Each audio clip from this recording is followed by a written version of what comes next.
Baik, selamat malam sekali lagi buat kita semuanya. Sebelum saya bawakan ini bahan eh, minggu sembahyang kita untuk penataan layanan, mari kita tunduk kepala dan kita berdoa lagi. Tuhan Allah Bapa yang Maha Baik, terima kasih atas segala berkat yang Tuhan berikan kepada kami. Kami siap untuk mendengarkan firman Tuhan. Berkati hamba-Mu ini, kuasai agar apa yang hamba-Mu sampaikan ini hanya berasal dari Tuhan saja. Dan ini boleh menjadi berkat bagi kami semua. Dalam nama Tuhan Yesus kami berdoa. Amin. Judul pada malam kedua ini adalah meningkatkan kehidupan rohani melalui ibadah pribadi. Kalau yang kemarin kita sudah menerima firman Tuhan untuk minggu sembahyang penata layanan ini yang dibawakan oleh Viola kemarin ya, yaitu hubungan yang intim dengan Allah, bagaimana kita mengalaminya. Di sana kita dijelaskan tentang bagaimana mengenal Tuhan yang benar. Nah, pada malam hari ini, ketika kita sudah mengenal Tuhan yang benar, maka tugas kita adalah memupuk atau membina, ya, atau menjaga, seperti itu ya, menumbuhkan. Nah, di sini judulnya adalah meningkatkan kehidupan rohani melalui ibadah pribadi. Nah, menumbuhkan ini bisa saja melalui cara apa saja, tapi dalam pembahasan malam hari ini adalah kita fokus kepada ibadah pribadi kita, ya, memupuk kehidupan atau meningkatkan kehidupan rohani melalui ibadah pribadi. Kita sudah mengenal Tuhan yang benar, maka kita harus menjaga hubungan kita dengan Tuhan melalui ibadah pribadi kita. Nah, di dalam kehidupan renungan pribadi seseorang itu sering terlewatkan ya, seringkali terlewatkan dan diburu-buru oleh kesibukan hidup lainnya. Ini tidak menutup kemungkinan buat kita semua, siapapun orangnya. Kegiatan kita sehari-hari kadang membuat kita lupa, bukan sedikit lupa, tapi banyak lupa dengan hal-hal rohani, khususnya adalah ibadah pribadi kita. Ibadah pribadi kita di sini nanti dijelaskan secara jauh bagaimana cara beribadah pribadi kita. Nah, hal ini seringkali tampak kurang penting untuk ibadah kita. Kita lebih mementingkan sekolah kita, pekerjaan kita, kesibukan kita, bahkan sampai mepet-mepet waktu untuk ibadah. Padahal kita tahu bahwa ini jamnya waktu ibadah, seperti itu ya. Tapi kita masih mengerjakan sesuatu, terutama di tengah kesibukan jadwal sehari-hari yang sangat padat, yang seperti tadi saya jelaskan.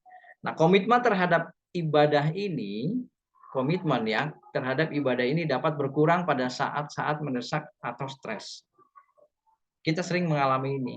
Ketika kita stres, kita tidak datang kepada Tuhan, tapi kita malah mengatasi stres itu sendiri. Sekolah Sahabat kemarin kita bahas tentang Yunus ketika dia lari dari apa yang Tuhan minta dia lakukan. Dia sedikit stres, atau kalau bisa dia memang stres, dia tidak mau melakukan itu karena dia takut dan segala macamnya. Akhirnya dia menghindar dari apa yang Tuhan ingin dia lakukan. Akibat stres itu dia memutuskan untuk ya sudah, saya mati aja lah gitu kan. Kadang kita juga seperti itu, kadang-kadang mungkin kata ini benar atau tidak, atau sikap yang kita lakukan ini benar atau tidak, mungkin nanti dijawab terakhir oleh Pak Pendeta ya. Tuhan, ketika saya terdesak, tertekan, kita berpikir begini, Tuhan datang sudah segera, kan begitu ya, datang sudah, capek saya nih, stres saya nih, gitu kan. Saya punya kebutuhan, saya punya tekanan hidup ini yang sebenarnya kita buat sendiri ya, bukan dari Tuhan, tapi kita yang buat sendiri. Ini kita stres, kita bilang seandainya Tuhan datang segera ya, ini paling sudah selesai. Sepertinya naif banget ya, seperti itu ya. Tuhan tidak ingin seperti itu rasanya, menurut saya ya.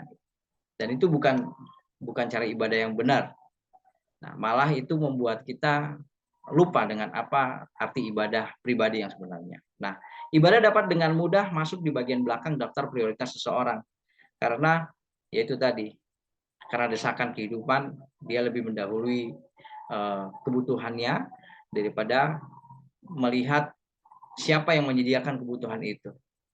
Seperti Yunus kemarin juga ya, pohon yang ditumbuhkan, dia tidak melihat bahwa siapa yang menumbuhkan pohon itu, tetapi dia melihat pohonnya. Ketika pohon itu tidak ada, maka dia tidak datang kepada Tuhan yang membuat pohon itu. Tuhan, jangan bikin kalau pohon yang baru gitu kan, tidak. Tapi dia malah marah ataupun bersedih karena pohon itu tidak ada. Sama seperti kita, ketika kehidupan kita lebih prioritas daripada kebutuhan rohani, maka secara tidak langsung kalau ini terbiasa, maka prioritas ibadah kita atau prioritas Tuhan untuk kita adalah menjadi yang terbelakang. Kehidupan Daniel ini mewakili komitmen radikal. Nah, kita belajar dari Daniel. Jadi komitmen radikal Daniel ini terhadap ibadah ini sangat luar biasa. Hidupnya adalah, kalau saya baca itu, dia hidupnya adalah ibadah. Hidupnya Daniel ini ibadah dan rohani, bukan duniawi. Ya, dari ceritanya saja kita sudah banyak belajar dari situ. Mungkin kita bisa belajar ulang dari Daniel ini ya, membacanya di Alkitab, dan kita bisa menirunya. Nah, suatu kehidupan renungan pribadi yang layak untuk diperjuangkan. Ini contoh dari buat kita belajar dari Daniel ini. Dia berdiri sebagai contoh dan inspirasi. Hubungan dengan kitab Daniel ini apa? Untuk kita belajar bagaimana caranya ibadah pribadi kita tumbuhkan atau kita tingkatkan sehingga kita boleh mengalami kehidupan rohani yang sebenarnya. Di sini ada pertanyaan, dapatkah kitab Daniel memberikan pengaruh praktis dalam kehidupan kita saat ini? Saya rasa bisa. Ya, dan ini memang bisa kalau kita terapkan dengan baik-baik. Nah, apakah kitab Daniel relevan dengan kehidupan abad ke-21? Bisa jadi, karena abad ini adalah zaman akhir. Kita masuk di zaman-zaman akhir ini yang sudah kisi-kisinya sudah disebutkan di dalam Daniel dan juga Wahyu kan. Seperti itu. Nah, jawabannya ditemukan dalam kata-kata Yesus dalam Matius 24 ayat 15 yang didukung oleh kata-kata Yesus ini, di mana Yesus memberikan dukungan dalam sebuah buku yang mengatakan, jadi apabila kamu melihat pembinasa keji berdiri di tempat kudus, menurut firman yang disampaikan oleh Nabi Daniel, para pembaca hendaklah memperhatikannya. Kalau Tuhan Yesus menuliskan di Matius, ini loh kata Daniel. Jadi dia mendukung apa yang kitab Daniel ini tulis, ya. Perhatikan gagasan berikut. Gagasan berikut ini yang ditemukan dalam hubungan Yesus terhadap kitab Daniel ini. Yang pertama, Daniel adalah seorang nabi yang diilhami dan implikasinya adalah kitab Daniel dapat dipercaya. Kalau kita baca Daniel memang perlu tuntunan Roh Kudus yang sungguh supaya kita dapat mengerti dan kita tidak salah mengartikan. Yang kedua, kitab Daniel ini hendaknya dibaca dan dipelajari. Yang ketiga, kitab Daniel akhirnya bisa dipahami atau akan dipahami. Nubuatan dalam kitab Daniel ini akan digenapi.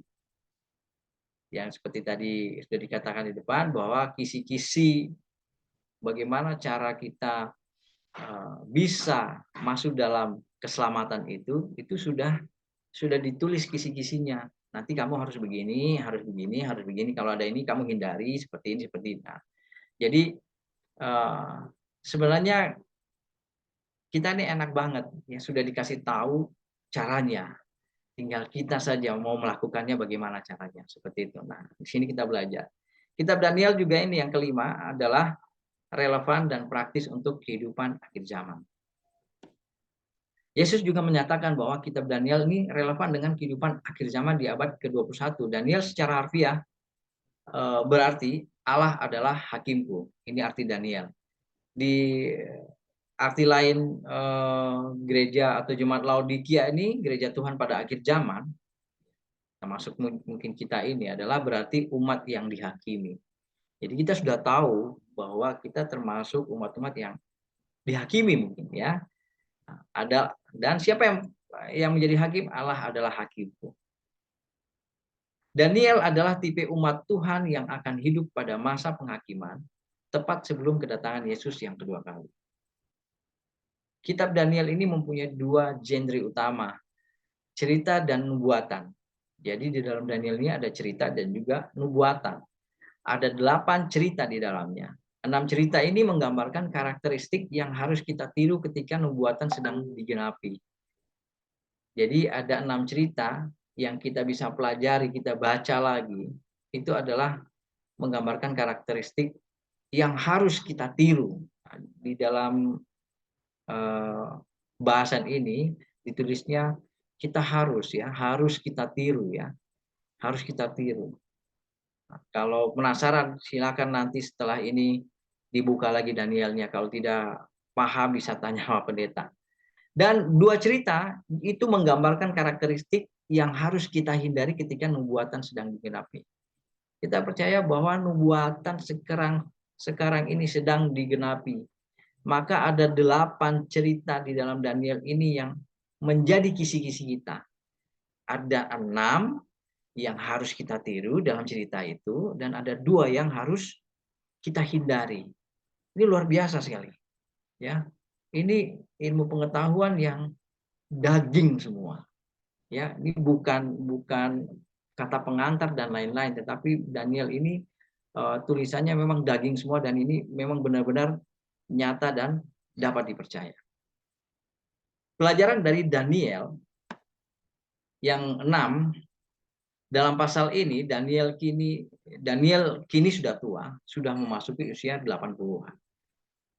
Namun dia menghadapi salah satu tantangan terbesar dalam hidupnya. Mirip dengan tema dalam Daniel pasal 3, ibadah kembali menjadi isu utama. Bagaimana dia memberikan contoh ibadah yang benar. Tadi kemarin kita sudah tahu Allah yang benar itu yang mana? Bukan kita nih Allah, tetapi memang Tuhan itu adalah Tuhan semesta alam yang menciptakan segala sesuatu yang layak dipuji dan disembah, ya kan? Nah, sekarang Daniel memberikan contoh kepada kita bahwa untuk membangun hubungan kita dengan Tuhan, begini caranya. Ibadah kembali menjadi isu utama. Bangun ibadah pribadi. Sebelum kita menjadi benar-benar mengabarkan Injil, sebaiknya kita menginjili diri kita sendiri. Bagaimana caranya? Kita tidak bisa menginjili kita diri sendiri dengan ucapan, tetapi kita punya mata yang diciptakan Tuhan, punya pikiran yang diciptakan Tuhan, yang diberikan Tuhan, perasaan, ya, akal budi dari surga, untuk membaca Alkitab yang sudah disediakan. Itu adalah rumus dan juga kuncinya.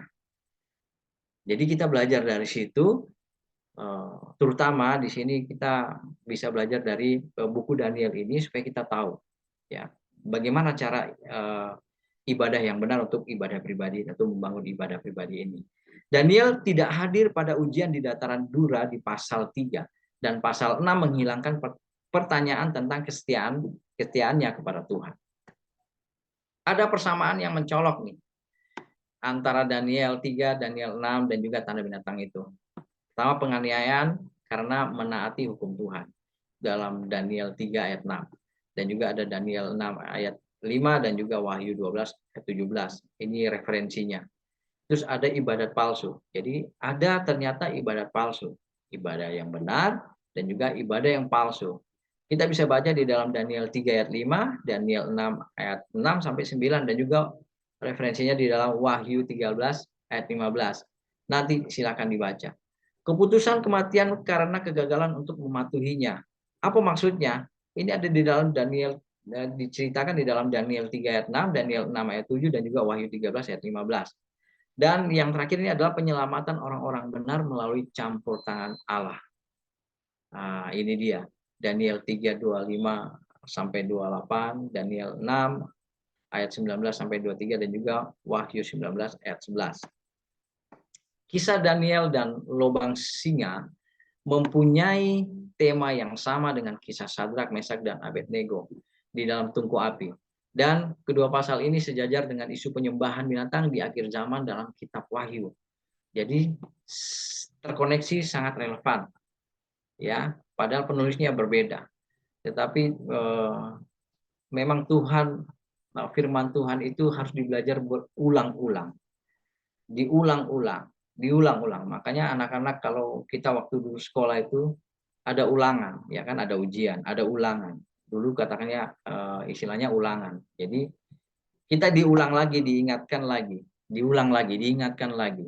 Apakah masih benar kita jawabannya? Apakah masih benar cara ibadah kita? Sebuah keputusan dibuat bahwa siapapun yang memuja ilah lain atau Tuhan lain selain raja selama 30 hari akan dilemparkan ke lubang singa. Dan juga Daniel tahu waktu itu hukumannya ketika dia harus tidak mengikuti kata-kata raja itu, ya.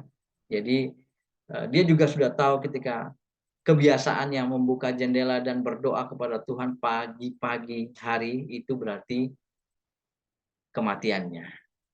Tapi Daniel lebih baik dia berpikir mati daripada melewatkan ibadahnya. Ini luar biasa yang mungkin kita bisa lakukan asal memang kita benar-benar komit, ya. Memang dibutuhkan pengorbanan dan juga keberanian. Tetapi dari cerita ini intinya adalah Daniel mengajarkan kepada kita itu biasakan diri kita untuk ibadah. Ketika kita terbiasa dengan ibadah kepada Tuhan yang dilakukan oleh Daniel di pagi hari, membuka jendela menghadap ke langit. Terus Tuhan Yesus juga melakukan pada jam 3 pagi, dia duduk di tempat yang sepi, bertelut berdoa kepada Bapaknya. Bahkan ada firman juga mengatakan bahwa kalau kamu berdoa masuk di dalam kamar, kuncilah. Kenapa? Supaya tidak ada yang ganggu. Dan di tempat sepi itu Tuhan hadir berdua bersama kita. Seperti itu. Dan rasakan apa ya, kepekaan kita terhadap hadiratnya Tuhan. Mungkin dari antara kita di sini yang mendengarkan firman atau renungan ini sudah pernah melakukannya dan pasti sudah punya pengalaman sendiri ketika berdoa sendiri di dalam kamar, ataupun sama seperti yang Daniel lakukan, atau di tempat yang sepi seperti yang Tuhan Yesus lakukan. Kita pasti pernah merasakan ada entitas yang hadir di situ, yaitu Tuhan. Ya, Tuhan ini hadir bersama dengan kita, dan dia bersama dengan kita, dan dia berdialog bersama kita. Pasti kita pernah rasakan itu, dan saya juga pernah rasakan itu. Dan ini yang diajarkan di dalam renungan ini, bahwa Daniel melakukan itu setiap hari, sehingga ini menjadi suatu kebiasaan buat dia. Sehingga menjadi kebiasaan itu, dia lebih dekat dengan Tuhan daripada semua orang. Ya, kedekatan dia dengan Tuhan melebihi siapapun. Bahkan perintah raja yang waktu itu adalah jika tidak menyembah harus dihukum mati, itu dia tidak indahkan. Bahkan itu mungkin tidak dirasakan sama dia tuh satu ketakutan yang berarti. Kenapa? Karena sama seperti saya, sama seperti cerita. Ketika ada satu ilustrasi cerita bahwa seorang anak dari atas lubang, dan di bawahnya ini ada yang orang tuanya, dan dia kenal suaranya. Dan anak ini melihat di lubang ini tidak ada orang sedikit pun karena gelap, tetapi dia kenal suaranya. Dia bilang, Ibe, turun, lompatlah, aku akan menangkapmu. Ini suara yang kita dengar adalah suara yang kita kenal. Itu adalah Bapak kita sendiri, gitu kan. Butuh keberanian untuk loncat ke dalam lubang itu. Dan kepercayaan bahwa orang yang bapak saya di bawah ini akan menangkap saya. Nah, seperti itu. Kalau kita kenal dengan suara Tuhan, kita tidak ragu untuk lompat ke dalam lubang itu. Sama seperti yang Daniel lakukan. Dia tidak takut untuk melakukan apapun untuk Tuhan. Bahkan tita raja pun dia anggap bukan satu ketakutan. Kita bisa belajar dari sini. Mungkin tidak mudah, tapi bersama Tuhan segala sesuatunya pasti mudah. Teladan Daniel. Teladan Daniel ini meninggalkan warisan prinsip-prinsip praktis dalam kehidupan renungan ibadah seseorang. Pertama, tingkat komitmen Daniel sangat tegas. Renungan adalah prioritas tertinggi untuk hari-harinya. Selain dia berdoa, dia mendekatkan dirinya untuk mengenal Tuhan lebih dekat melalui renungan. Berapa di antara kita di sini yang membaca renungan di dalam grup Cempaka Putih dan mengaminkannya? Berapa di antara kita di sini yang melakukan membaca renungan ketika kita bangun pagi cuci muka langsung membaca renungan? Berapa dari antara kita di sini yang sebelum tidur kita baca renungan? Bisa dijawab sendiri. Berapa kali sehari? Berapa kali seminggu? Berapa kali sebulan? Kalau setiap hari kita lakukan, maka bisa dikatakan kita kenal sama Tuhan kita yang benar. Karena ada Tuhan yang tidak benar ya. Segala sesuatu yang lain bersifat sekunder. Ini yang dilakukan oleh Daniel yang bisa kita tiru. Kedua, Daniel mempunyai waktu dan tempat yang khusus untuk renungan pribadi. Ini yang luar biasa. Seperti kata firman Tuhan, masuk ke dalam kamar, kuncilah pintu itu rapat-rapat dan bertelut berdoa. Itu yang Yesus sampaikan kepada kita itu cara yang sangat mudah sekali, karena setiap kita pasti punya kamar, ya kan? Pasti ada kamar. Tuhan Yesus tidak bilang kamu naik ke gunung sana atau ke pucuk pohon ya bergantungan di sana sepi dan berdoa langsung ke langit. Tidak, dia pasti cari sesuatu. Tuhan ini luar biasa, dia melihat sesuatu ini sederhana saja. Kita punya kamar. Jika kita tidak punya kamar, kita masuk ke dalam ruangan. Ya, pasti kita punya ruangan. Dan mungkin ruangan itu menjadikan satu favorit tempat kita untuk berdoa kepada Tuhan, berdialog bersama Dia, ya, bersekutu bersama Dia, dan juga merenungkan firman Tuhan. Yang berikutnya keteraturan ini menjadi kebiasaan dalam kehidupan sehari-harinya. Itu yang dilakukan oleh Daniel sehingga dia kenal sama Tuhan dan Tuhan kenal sama dia. Kehidupan renungan rohani dari Daniel ini menjadi landasan warisan kesetiaannya. Kalau saya lihat tentang warisan kesetiaan dari antara kita mungkin datang ke gereja renungan pagi, bisa dilihat umpama saya nih kan bukan dari lahir dari Advent ya, tapi saya belajar renungan pagi itu waktu saya terima kebenaran ini, saya kerja menjadi penginjil literatur sempat. Nah disitulah saya belajar banyak. Kami harus renungan pagi subuh, ya, mata ini berat, yang tidak biasa bangun pagi, kepala ini mau pecah, pusing, dan sungkanisasi ketika kita tidur dan di ruang tengah sudah ada yang menyanyi waktu pagi langsung kaget bangun, langsung ke sana, langsung gosok-gosok muka saja ya, gosok-gosok mata, kasih hilang tai mata itu, tidak sempat cuci muka, langsung duduk di situ ikut. Karena kita kumpul waktu itu penginjil literatur ada beberapa ya. Nah seperti itu. Waktu itu saya ingat kita sebelum berangkat itu ada di rumah Bu Kirno ya. Nah seperti itu. Kami lakukan itu tiap hari, kami lakukan itu tiap hari, kami lakukan itu tiap.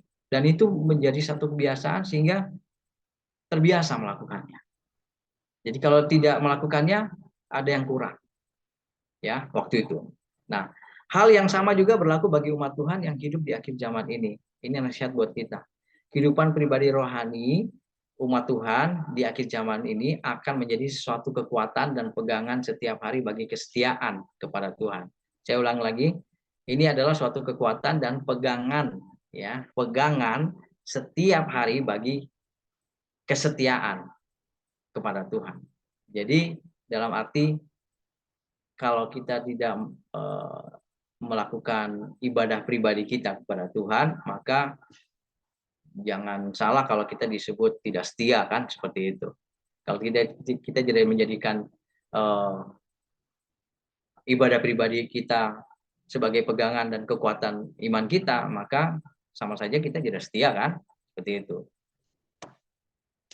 Petunjuk praktis untuk kehidupan rohani, ini dia kuncinya.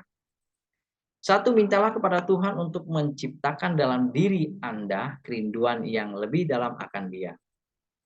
Bagaimana caranya? Berdoa.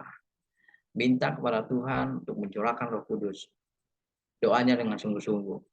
Dan rasakan sensasinya, ya, ketika kita peka dengan kehadiran Roh Kudus. Dan itu jangan hari ini, habis itu nanti bulan depan lagi. Nah, seperti itu ya. Nah, tetapkan waktu dan tempat yang teratur untuk mengadakan renungan pribadi. Ya, ini petunjuk praktis. Di dalam keluarga kita juga bisa lakukan. Itu yang disebutkan mesbah keluarga, ya. Kita bangun mesbah keluarga ini dan juga tetapkan waktu, juga tempat yang teratur. Di rumah adalah tempat yang teratur karena di rumah ini adalah tempat berkumpulnya keluarga, mengadakan renungan pribadi, ya. Terus berdoalah sebelum Anda memulai, mintalah Roh Kudus untuk membimbing Anda. Ini sangat penting. Pilih satu bagian kitab suci. Anda dapat mulai dengan buku-buku praktis seperti 1 Tesalonika atau Yakobus. Bisa dicari di situ. Dan juga nanti dilanjutkan dengan yang lainnya. Lalu kita juga bisa menulis ulang pelajaran yang kita dapat dari renungan tersebut dengan kata-kata kita sendiri, di jurnal, di buku, atau di kertas. Sehingga kita bisa ingat apa yang kita baca kemarin atau tadi pagi. Dan kita bisa lanjutkan lagi. Terus tanyakan kepada Tuhan. Tuhan, apa yang ingin saya lakukan sampaikan kepadaku melalui ayat ini? Apa yang Tuhan ingin sampaikan kepada saya? Ya, melalui ayat yang saya baca ini. Kan seperti itu. Nanti Tuhan akan berikan jawaban sesuai dengan waktu dan juga kehendaknya. Terus tuliskan juga tanggapan doa Anda, doa kita kepada Tuhan. Lalu yang 8 adalah pikirkan tentang ayat Alkitab sepanjang hari. Nah, ini dia tantangannya juga, ya. Pikirkan tentang ayat Alkitab sepanjang hari. Mulai sekarang ini boleh kita punya berpikir pikiran ini untuk tentang ayat Alkitab setiap hari atau sepanjang hari ini. Jangan sampai nanti pada waktu jam PA dari bangku sebelah kiri yang terdepan, ya, kita langsung cakar-cakar lihat buka Alkitab atau Alkitab kita, kan, untuk sekedar membaca dan tidak menghafalnya. Terus ambil langkah kecil, karena untuk menjadi besar kita mulai dari kecil. Penginjilan mulai dari dalam dulu, baru keluar. Jadi kita menginjili diri kita dulu melalui ibadah pribadi kita. Habis itu baru kita bisa percaya diri untuk menyampaikan kebenaran atau terang kecil ini kepada dunia di luar sana. Mulailah dengan hanya beberapa menit sehari dan tingkatkan seiring dengan waktu berjalan. Jadi tidak harus panjang, ya. Jadi ikut Tuhan itu tidak susah, simpel-simpel aja, sederhana aja. Tidak terlalu harus ditekan. Tetapi kalau kita lakukan setiap saat, setiap waktu, maka ini akan menjadi kebiasaan yang luar biasa, kebiasaan positif yang luar biasa, dan pasti mengubah hidup kita dan hidup orang lain. Jika Anda melewatkan satu hari atau beberapa hari ini tadi, jangan berkecil hati, mulai lagi. Doa atau renungan, aduh sudah lewat satu hari. Jangan kita pikir, waduh sudah lewat ini. Ya sudahlah, bagaimana lagi gitu kan? Nanti aja deh gitu. Tapi Tuhan dalam renungan ini bilang jangan sampai berkecil hati. Kita harus mulai lagi. Kita mulai lagi. Berusaha untuk mulai lagi. Dari awal kita harus doa lagi. Ini bukan tentang rekam jejak, tetapi tentang proses perjalanan. Tidak ada yang langsung instan, tetapi butuh proses untuk perjalanan menjadi ibadah pribadi itu menjadi satu kebiasaan di dalam kehidupan kita. Terus berdoalah agar Tuhan menciptakan dalam diri kita kerinduan yang lebih dalam padanya. Ini penting juga. Karena kadang yang tadi di awal-awal kesibukan kerja ya duniawi sehingga kita lupa bahwa kita punya kenalan yang luar biasa. Kita punya uh, orang yang paling kaya di dunia ini ya, di alam semesta ini. Kita lupa bahwa dia adalah pemimpin kita yang luar biasa. Kita lupa ya semuanya itu, bahwa dia yang menciptakan segala sesuatu. Nah, untuk itu kita butuh doa supaya Tuhan menciptakan dalam diri kita untuk rindu, ya rindu yang paling dalam untuk mengenal dia lebih dekat. Apakah saya diselamatkan oleh kehidupan rohani? Ketika saya baca yang ini, saya ingat pertanyaan Ibu Peggy kemarin waktu kita bahas tentang sekolah sahabat soal Yunus. Di kata yang terakhir itu ada tulisan memang ketika kita tidak melakukan misi ini, maka kita akan menjadi orang-orang yang disebut sebagai tidak setia. Bahkan pertanyaan dari Ibu Peggy kemarin, kalau kita tidak menginjil atau kita tidak melakukan misi Tuhan ini, apakah kita tidak masuk surga? Kan seperti itu. Nah, ini mungkin ada jawabannya ya, yang bisa membantu juga nih Bu Peggy dan buat kita semua. Ya, apakah saya diselamatkan oleh kehidupan rohani? Nah, seperti itu ya. Ketika saya melakukan semuanya itu, apakah sudah pasti saya selamat? Ketika saya melakukan, saya menjadi penginjil, saya menjadi orang yang membawa jiwa-jiwa untuk selamat, ataupun saya menjadi contoh yang baik, atau saya melakukan apa yang Daniel lakukan, Yesus lakukan. Apakah kita selamat? Seperti itu ya. Nah, Alkitab dengan jelas ini menyatakan bahwa kita diselamatkan hanya oleh kasih karunia saja melalui iman kepada Yesus Kristus saja. Sudah sangat jelas ya. Jadi Alkitab dengan jelas menyatakan bahwa kita diselamatkan oleh kasih karunia melalui iman kepada Yesus Kristus saja. Untuk itu kita perlu ibadah pribadi ini untuk dekat kepada Tuhan, dan juga biarlah Tuhan yang memberikan keselamatan itu, dan kita percaya hanya kepada Tuhan saja.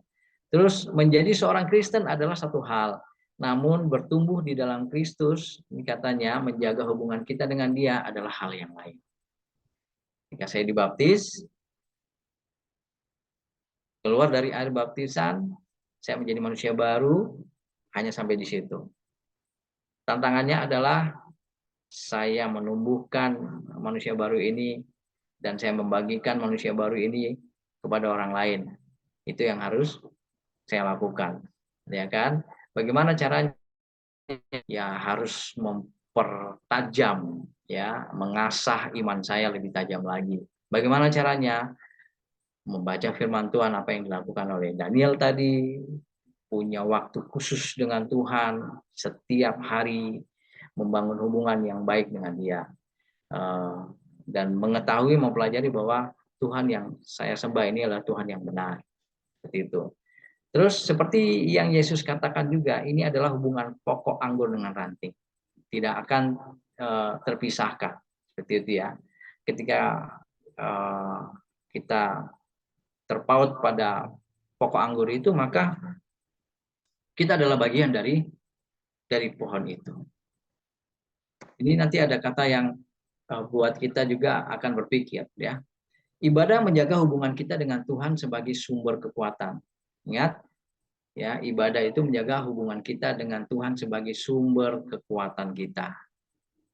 Jadi kalau kita tidak ibadah, maka sumber kekuatan itu mungkin akan menjauh dari tubuh kita atau dari kehidupan kita.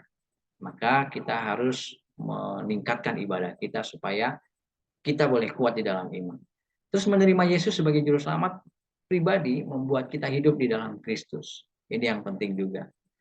Berikut kehidupan ibadah rohani kita membuat kita tetap hidup di dalam Kristus dengan menghubungkan kita dengan sumber kekuatan tersebut.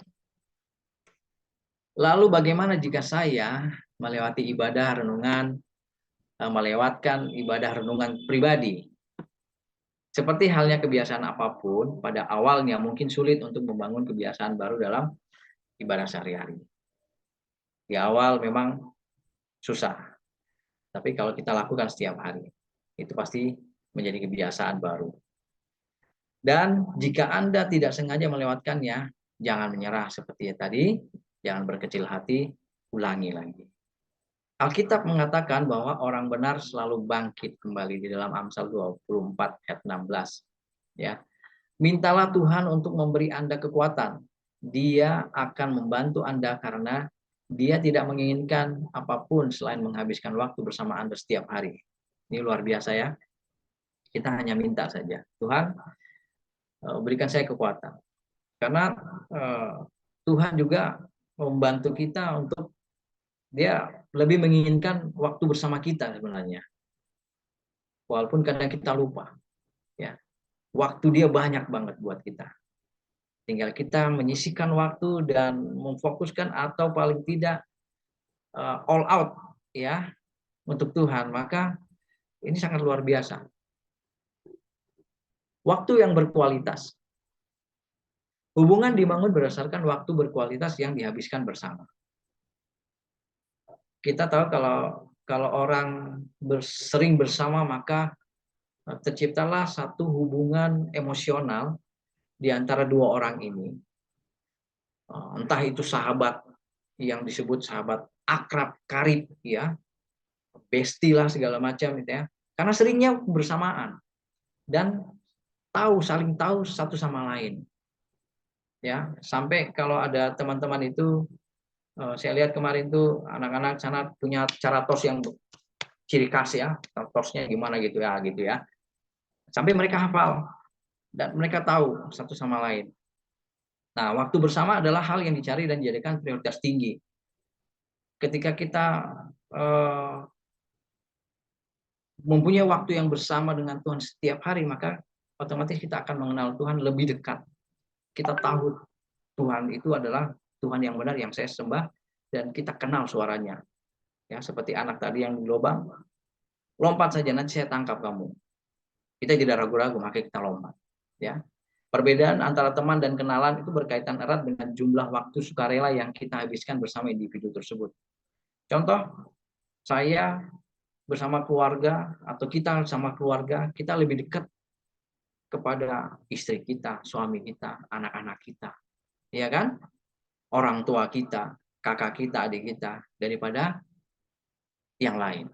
Kita lebih kenal dan kita lebih dekat, ya. Kadang nangis bersama, kadang ketawa bersama seperti itu. Dan kita ketika satu sakit, maka semuanya akan merasa sakit.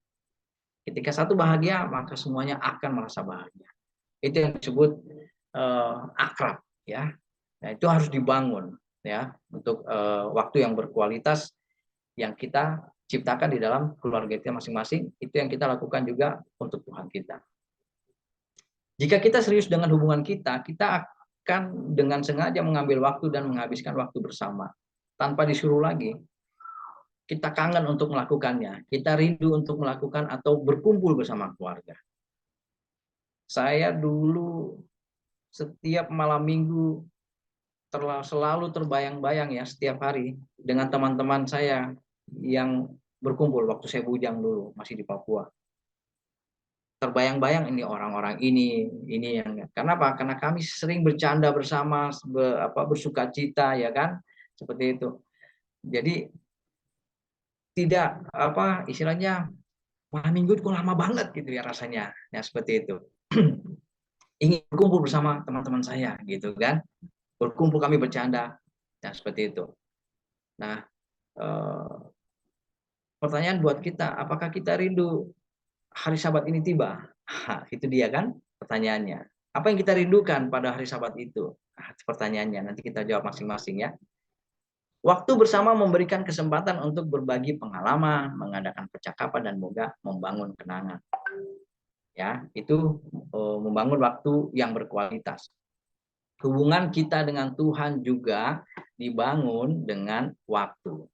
Ya, Tuhan menganggap waktu sebagai faktor penting dalam hubungan kita dengannya, sehingga Dia menetapkan hari Sabat segera setelah penciptaan manusia. Tuhan tahu, Dia sangat rindu, bahkan Dia lebih rindu daripada kerinduan kita untuk berkumpul bersama ciptaannya. Bagaimana caranya? Dia ciptakan satu hari khusus buat kita berkumpul, supaya kita berkumpul dan Dia hadir di tengah-tengah kita, supaya orang berkumpul dekat Dia. Ya. Ketika orang ini jauh, Dia akan mendekat, hadir di tengah-tengah. Seperti orang yang kerja jauh, ingin pulang cepat ke rumah untuk bertemu dengan keluarga. Kerinduan Tuhan itu melebihi dari itu. Makanya Dia ciptakan hari Sabat khusus buat kita.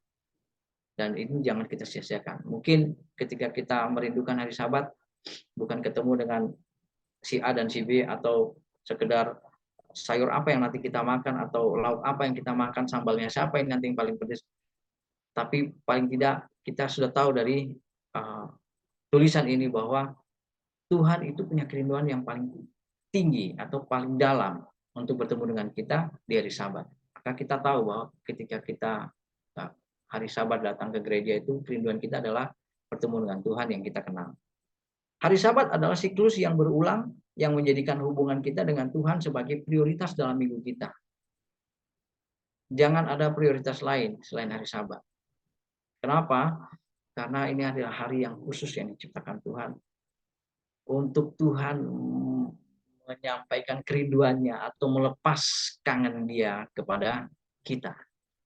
Sebaliknya kita juga harus seperti itu.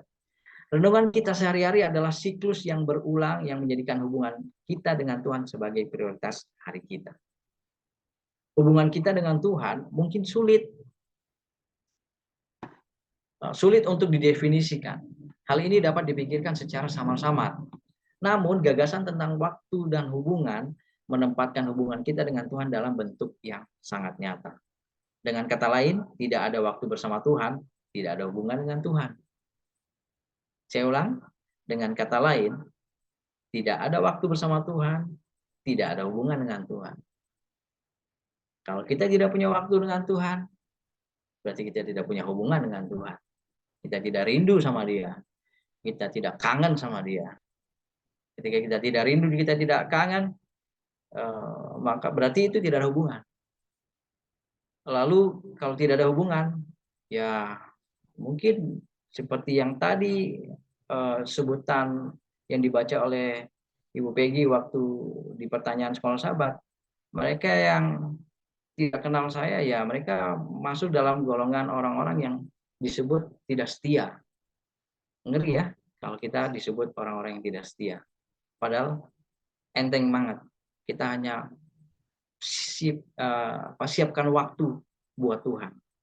Ya, karena Tuhan punya waktu yang banyak. Ini adalah kenyataan yang mengejutkan untuk direnungkan. Namun Tuhan selalu menantikan untuk meluangkan waktu bersama kita dan akan menerima kita terlepas dari rekam jejak kita. Apapun kesalahan kita di masa lalu, apapun yang kita lakukan, yang mendukakan hatinya mungkin, Tuhan tetap rindu untuk supaya kita punya kerinduan yang sama seperti Tuhan. Pertanyaan refleksi pribadi. Bagaimana kehidupan rohani saya dan saudara? Kapankah saat-saat terakhir di mana renungan saya lakukan secara konsisten? Tidak konsisten di dalam jejak? Kapankah Anda dan saya mengalami saat-saat kebaktian yang luar biasa? Apa yang membuat perbedaan?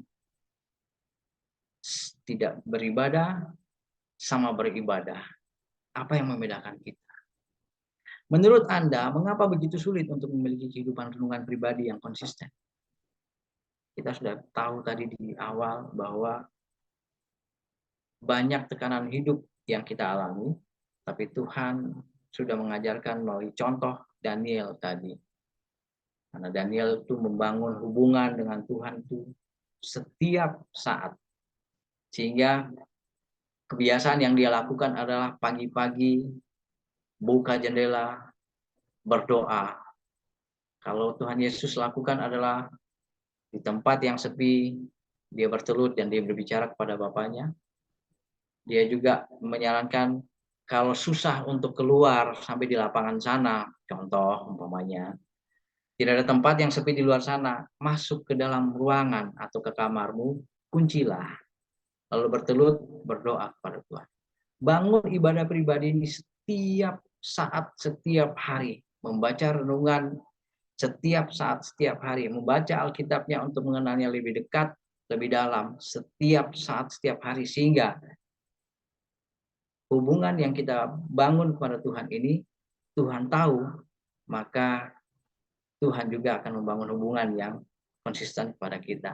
Sehingga di judul ini yang adalah meningkatkan hubungan kepada Tuhan ini melalui ibadah pribadi atau kehidupan rohani kita melalui ibadah pribadi, ini boleh nyata dalam kehidupan kita dan kita boleh menjadi contoh bagi diri kita sendiri, bagi keluarga kita, dan ini akan dilihat oleh orang-orang di luar sana sebagai surat kabar rohani dari Tuhan melalui kehidupan kita sehari-hari. Dan boleh saya katakan kita pantas disebut menjadi murid Yesus yang boleh mengabarkan Injil ke seluruh dunia dan menjadikan semua orang murid-murid Yesus. Biar renungan ini boleh menjadi kekuatan iman kita untuk tetap membangun hubungan pribadi kita dengan Tuhan melalui ibadah pribadi kita. Jika kita lewat, Tuhan bilang, jangan khawatir, ulangi lagi, ulangi lagi, ulangi lagi, sampai engkau mengenal aku lebih dekat dan lebih dalam. Sehingga waktu yang Tuhan berikan kepada kita tidak sia-sia terbuang. Kiranya Tuhan memberkati kita. Amin.